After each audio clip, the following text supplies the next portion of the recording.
교회 안에 왜 그런 유능한 목사, 유능한 성도, 유능한 리더들이 필요하겠습니까? 나는 설교를 아주 잘해요.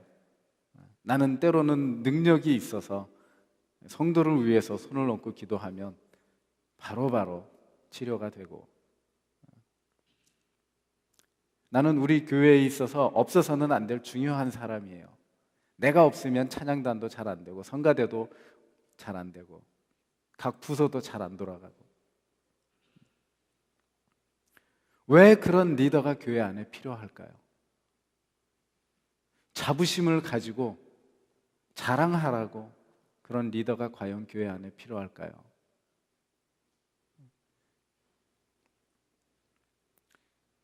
결론적으로 말씀드리면, 교회 안에 그런 리더가 필요한 이유는 그렇게 되지 못한 사람들을 돕기 위해서 하나님께서 그런 리더들을 바로 세우신다는 것입니다.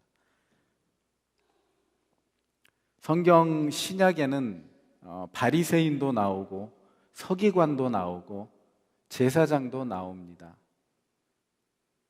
이분들에 대해서는 잘 모르실지 모르겠지만 어쨌든 이분들의 위치는 종교적으로 높은 위치에 있어요. 가르치는 자, 명령하는 자, 제사를 드리는 자. 그래서 사람들이 존경할 만한 위치에 있는 사람들이 바리새인이고 서기관들, 즉 율법학자들이고 제사장이었던 것입니다. 그들은 분명히 하나님 앞에 서서 하나님의 뜻을 대변하고 하나님의 말씀을 가르치고 어떻게 살아라 이렇게 가르치는 위치에 있었던 사람들입니다. 그들은 율법을 철저하게 지키는 사람들이었어요. 하나님의 말씀을 철저하게 지키면서 높은 도덕적인 기준을 가지고 있었어요. 율법에 맞추어서 사람은 이렇게 살아야 됩니다 라고 늘 말하고 늘 그렇게 살려고 노력하고 그렇게 가르치는 사람들이 바리새인이었고 서기관이었고 제사장 그룹이었습니다. 그 사람들의 의무는 이 시대에 목사들이 가지고 있는 거, 교회의 장로님, 권사님, 집사님, 그 외에 리더들이 가지고 있는 거와 마찬가지로 연약한 사람들을 이끌어서 하나님을 만날 수 있도록 하나님이 원하시는 삶을 살 수 있도록 만드는 데에 그들의 임무가 있었던 것입니다. 그러나 우리에게 오신 예수님의 삶의 방식과 하나님 앞에 세워진 이 사람들의 삶의 방식은 많이 달랐어요. 예수님께서는 자신의 어떤 설교를 자랑하지 않으셨고 자신의 어떤 기적을 자랑하지 않으셨고 많은 사람들이 자신을 따른다 그래서 교만해지지 않았어요. 그러나 바리새인들, 서기관들, 이 제사장들은 목이 곧아졌어요. 목이 뻣뻣해졌다는 얘기예요. 자신의 위치, 자신이 지키고 있는 높은 도덕적인 기준, 율법 이런 것 때문에 나는 그것을 잘 지키고 하나님 뜻대로 살아가는 사람이야 그러면서 교만해졌다는 것입니다. 오늘 말씀해 보면 예수님께서 레위 세관과 같이 있는 모습을 사람들이 보게 됩니다. 그리고 그 집에 들어가서 식사를 하게 됩니다. 늘 하나님의 법을 전하고 사람은 하나님의 뜻에 따라서 살아야 된다라고 전파하고 있는 예수님이 사람들이 꺼리고 상종하기 싫어하는 세리들, 돈을 걷는 사람이죠. 그리고 많은 죄인들과 같이 앉아서 식사를 하고 있는 거예요.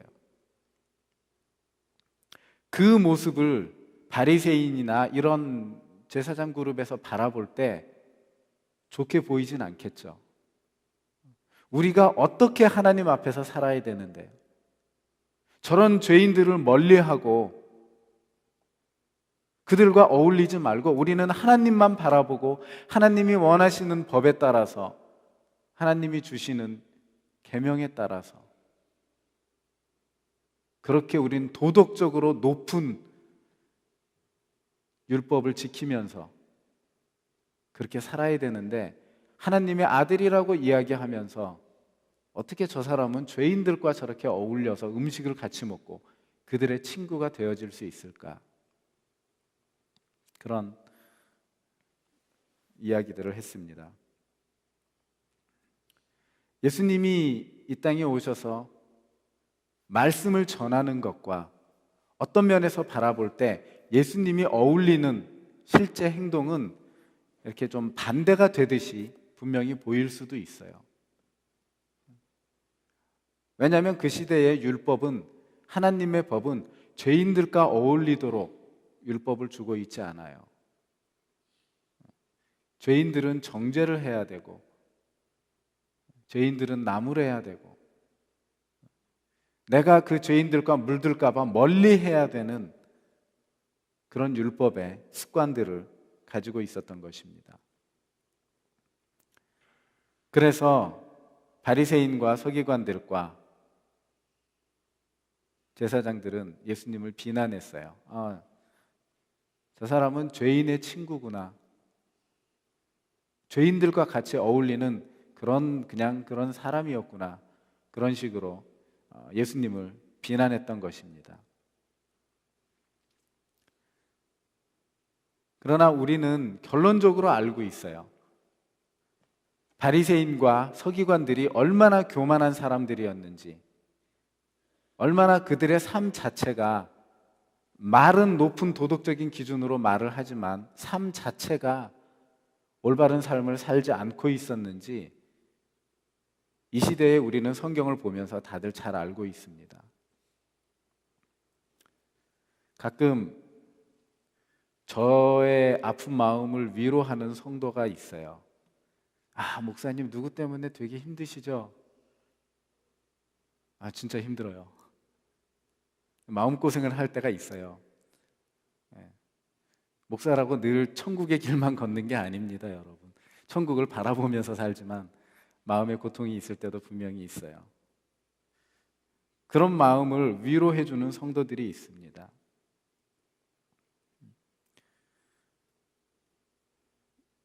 그런데 때로는 그 위로가 오해가 되는 때가 있어요. 사실 솔직하게 고백을 하면 신앙이 없는 어떤 교인들의 잘못된 행동, 신앙이 없는 교인들의 어떤 잘못한 오해를 받는 경우, 그래서 제가 어떤 문제에 봉착하는 경우, 전 하나도 괴롭지 않아요. 하나도 두렵지도 않아요. 마음이 아프긴 하지만 내가 막 화가 나거나 그것으로 제가 침체되지 않습니다. 왜냐하면 신앙이 없기 때문에 그 사람은 그럴 수밖에 없어요. 한 번 더 기도하게 돼요. 저분이 신앙을 가지면 이 말을 이렇게 이해하고 저렇게 오해하지 않을 텐데, 오히려 안타까운 마음이 있어요.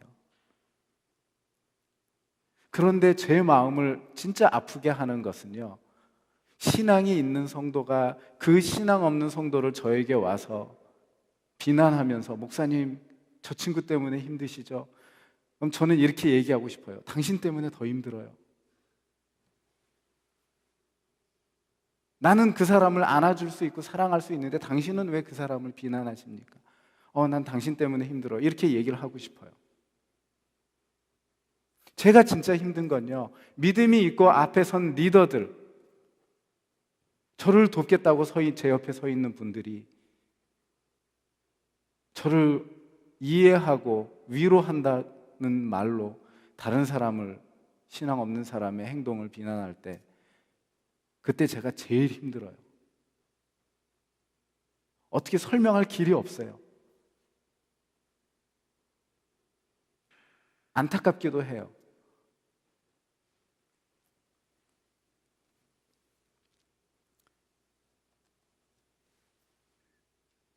여기 보면 바리새인과 서기관들과 제사장들이 늘 그랬어요.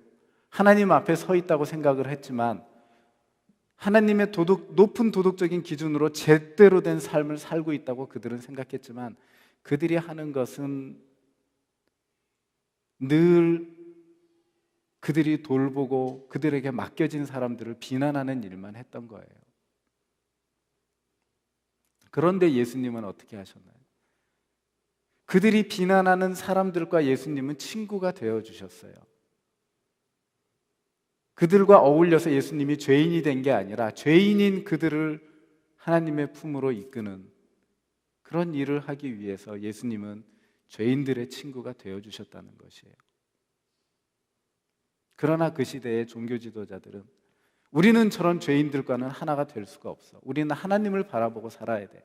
라고 이야기를 하고 있었지만 정말 하나님의 뜻이 무엇인지엔 관심이 없었던 것 같아요. 자신들의 자부심, 자신들의 명예, 자신들의 권력, 그것을 지키기 위해서는 도덕적으로 높은 기준을 가진 율법을 이야기할 수밖에 없었던, 하나님이 원하시는 그런 모습을 갖지 못했던 그런 바리새인들의 그룹을 보게 됩니다.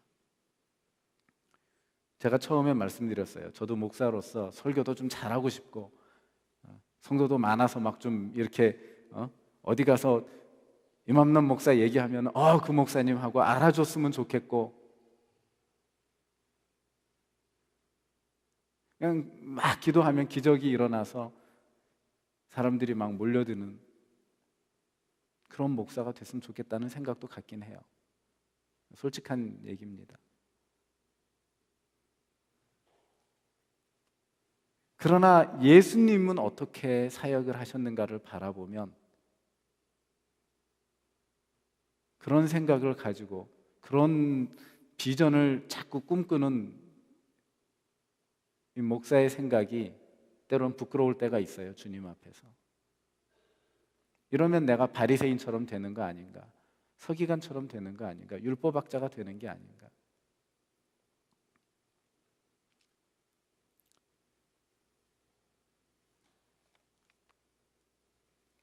우리 성도분들은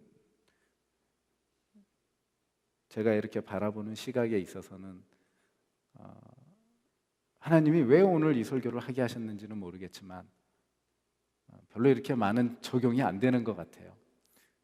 제가 볼 땐 그래도 많이 겸손하시고 많이 서로를 위하고 적은 무리지만 사랑하려고 노력하고 도우려고 노력하는 그런 모습이 많이 있는 것 같아요. 그러나 혹시 마음속에 나는 이만큼 신앙이 있고 나는 이만큼 11조를 하고 나는 이만큼 교회에서 봉사를 하는데 쟤는 뭐지? 라는 그러한 마음을 갖게 될까 봐 걱정이 돼요. 그렇다면 내가 지금 바리새인적인 생각을 하고 있는 거 아닌가? 내가 그냥 교회의 어떤 법을 지킴으로 인해서 율법을 지킴으로 인해서 그렇지 못한 사람을 정죄하고 있지 않은가? 혹시나 그런 마음이 드실 때는 그렇게 한번 생각을 해보십시오. 그리고 마음을 낮추는 일들이 우리들에게 분명히 필요합니다.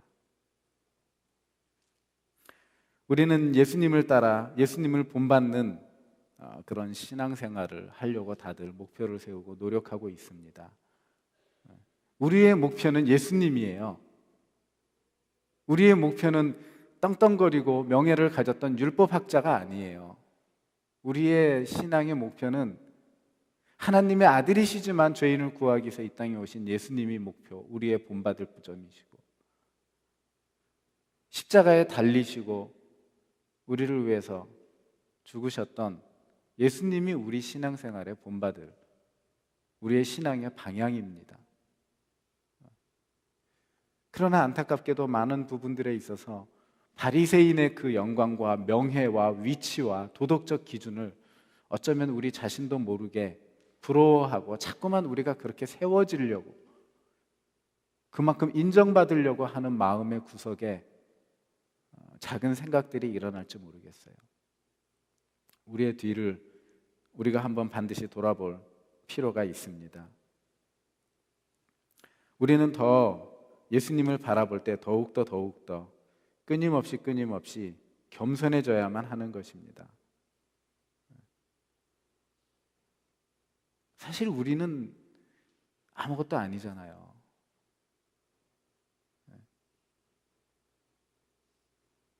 한국 속담에 도토리 키재기라는 그런 말이 있습니다. 교회 안에서 우리는 모두가 다 도토리들이에요. 죄송합니다. 도토리라고 표현을 해서 다 그만 하다는 얘기예요. 하나님이 보시는 입장에서는 네가 교회에 몇 년 다녔고, 네가 11조를 얼마나 하고, 네가 교회 봉사를 얼마나 하고,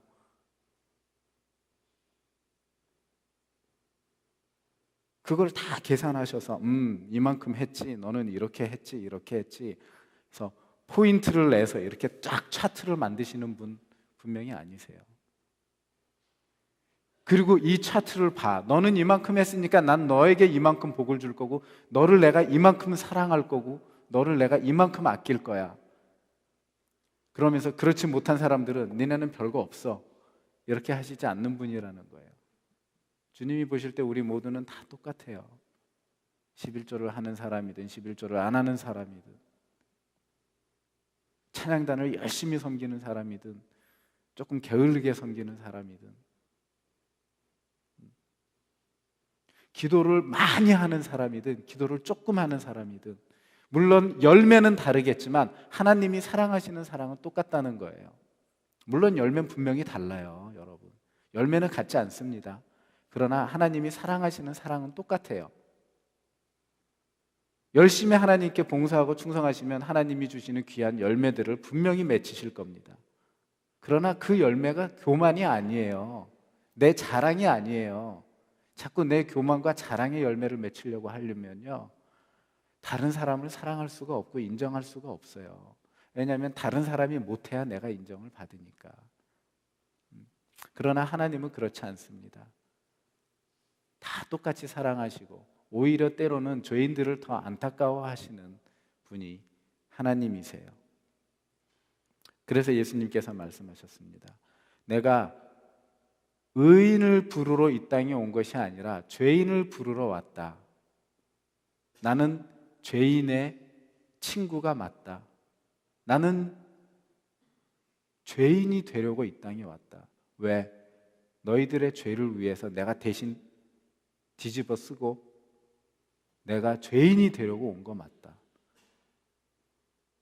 그렇게 주님은 말씀하고 계시는 것입니다. 정말 예수님을 본받는다면 우리는 죄인을 향해서 우리의 발걸음을, 때로는 우리의 손을 내밀 수 있는 것이 예수님을 본받는 사역입니다. 많은 선교사님들이 험한 선교지에서 그들의 목숨을 죄인들 때문에 집어 던지면서 예수님을 따라서 살려고 하는 것처럼,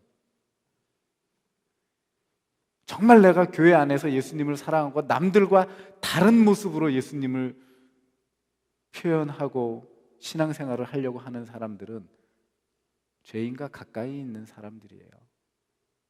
죄인의 친구고, 죄인을 부르고, 죄인을 다독이고, 죄인에게 용기를 주고, 그렇게 죄인을 끌어안는 사람이 교회 내에서 가장 하나님이 기뻐하시고 가장 신앙생활 잘하는 사람이에요. 왜냐하면 우리 주님이 그렇게 하셨기 때문에 그것이 주님을 본받는 것입니다. 로마서 5장 8절에 이런 말씀이 있습니다. 우리가 아직 죄인 되었을 때에 그리스도께서 우리를 위하여 죽으심으로 하나님께서 우리에게 대한 자기의 사랑을 확증하셨느니라. 우리가 잘났을 때, 우리가 선하고 우리가 뭔가 자랑할 만한 것이 많은 그런 좋은 사람일 때 주님이 우리를 위해서, 우리를 만나기 위해서 오신 게 아니고요, 우리가 죄인이었을 때 우리를 위해서 죽기 위해서 이 땅에 오셨다는 말씀이에요. 그래서 죄인인 우리를 얼마나 사랑하셨는지 그것을 확증하셨다는 얘기입니다. 잘난 사람을 위해서 난 너를 사랑해, 잘났기 때문에. 내가 널 사랑해 이런 사랑을 확증한 게 아니에요.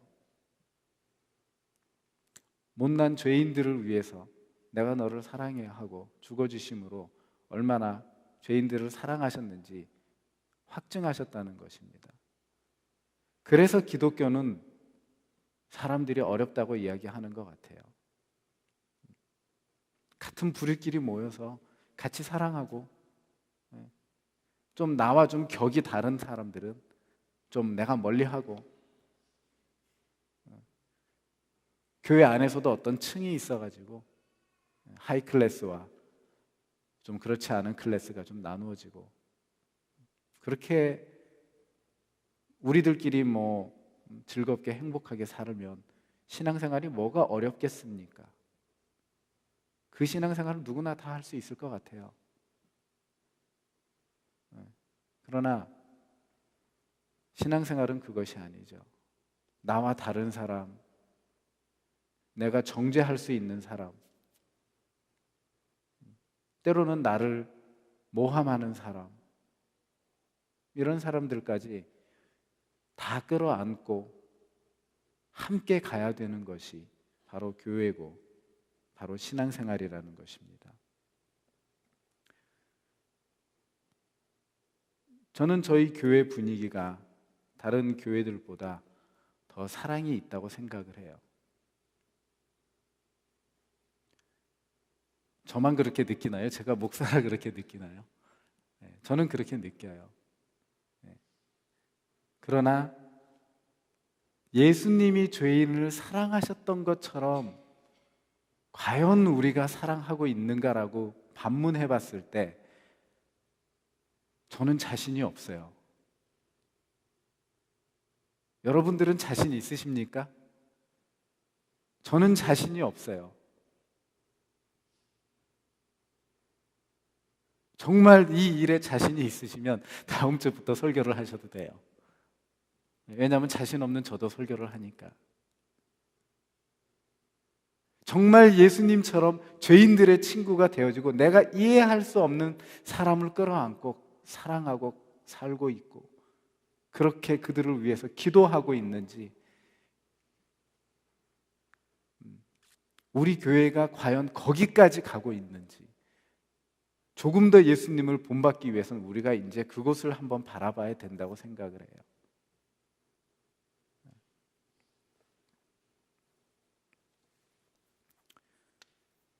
율법은 바리새인들을 무섭게 만들었어요.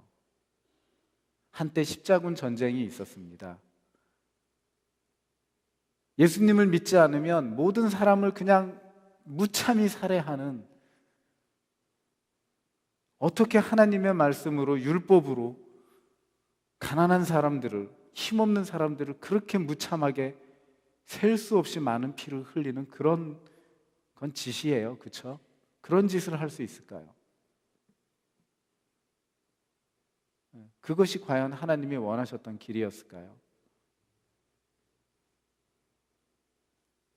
그것이 율법의 길이었고 신앙의 길이었다면 하나님께서 예수님을 십자가에 달리도록 내버려 두지 않으셨어요. 말씀에도 그랬잖아요. 예수님께서 하나님이 천사 천군을 동원해서 이들을 쓸어버리지 못할 것 같으냐, 예수님이 그렇게 말씀하셨어요. 하고도 남죠. 예수님의 능력이면 굳이 천사 천군까지 동원하지 않더라도요 사람들을 쓸어버릴 수 있어요. 높은 도덕적인 기준, 하나님의 그 거룩하심으로만 사람들을 재면요 아무도 하나님 앞에서, 예수님 앞에서 살아남을 자가 없어요. 다 죽는 거예요. 그러나 주님은 그렇게 하시지 않으셨다는 거예요. 그러나 이 시대의 율법학자들, 바리새인들, 한때 교회에 권력을 입고 십자군 전쟁을 일으켰던 교황들, 그들은 율법이라는 이름으로 높은 도덕적인 가치를 가지고 사람들을 죽이는 아주 무서운 역할을 했어요. 여러분들, 우리들에게도요 내가 가지고 있는 어떤 도덕적인 기준을 자꾸 내세우고 사람을 정죄하려고 하면 사람을 살리지 못하고 죽여요. 영혼을 살리지 못하고 영혼을 자꾸 죽이는 역할밖에 할 수가 없어요. 도덕적인 기준을 버리란 얘기 아니에요. 율법을 폐하러 오신 게 아니에요. 도덕적인 기준을 가지고 과연 사람을 어떻게 사랑하고 용납할 수 있느냐, 그 문제를 해결하는 것이 그리스도인이 해결해야 될 문제예요. 나는 도덕적인 기준을 가지고 도덕적으로 살고 그렇지 못한 사람을 불쌍히 여기고 그 사람이 그렇게 살 수 있도록 내가 그 자리로 내려가는 것이 그리스도인의 삶이라는 것입니다. 사랑이 없는 깊은 신앙은요, 영혼을 죽이는 무서운 일을 할 수도 있어요. 나는 신앙이 굉장히 깊어요. 바리새인처럼 율법도 잘 지키고요. 내 신앙이 너무너무 깊어서 신앙이 깊지 못한 사람들을 보면 막 구역질이 나올 것 같고, 왜 저렇게 사는지, 왜 이렇게 어리석게 사는지 막 싫어요. 대하기도 싫고 만나기도 싫고, 그리스도인이라면 이렇게 살아야 돼. 내 깊은 신앙적인 관점으로. 그러면 신앙을 조금 버리세요. 그리고 하나님이 뭘 원하는지, 내가 너무나 기도를 열심히 해서 내 기도하는 도덕적인 기준으로 성도를 판단하면 차라리 기도를 조금 줄이세요. 내가 헌금을 많이 해서 내가 조금 어깨가 올라갈 것 같으면 그냥 헌금 줄이세요. 안 하셔도 돼요. 내가 성경 공부를 많이 해서 지식이 많아서 다른 사람을 무시할 것 같으면 그냥 성경을 좀 덮으세요. 그리고 하나님의 마음을 읽어야 돼요. 성경을 읽지 말고 하나님의 마음을 읽을 수 있어야 하는 것입니다. 우리가 예수님을 믿는다는 것은 죄인의 친구가 되는 거예요. 연약한 자의 친구가 되는 것이고, 우리가 손가락질만한 사람의 친구가 돼서 내가 그 옆에 서주는 것입니다. 예수님이 그렇게 하셨어요. 그리고 우리에게 그렇게 하라고 말씀하고 계시는 것입니다. 아까 말씀드렸듯이 저는 저희 교회에 대해서 여러분들이 정말 잘하고 계시다고 생각을 합니다. 잘하고 있는 부분 말고 이제는 우리가 조금 못했던 부분, 그 부분으로 우리가 조금 더 다가갈 수 있기를 소망합니다. 그래서 우리의 기준을 내려놓고 다른 사람의 기준을 한번 받아주면서 지금보다도 더 화목하고 더 서로 인정하고 그렇게 신앙생활 하면서 그리스도인의 몸을, 우리 예수님의 몸을 세워갈 수 있는 그런 우리 모두가 다 되기를 소망합니다. 기도하겠습니다.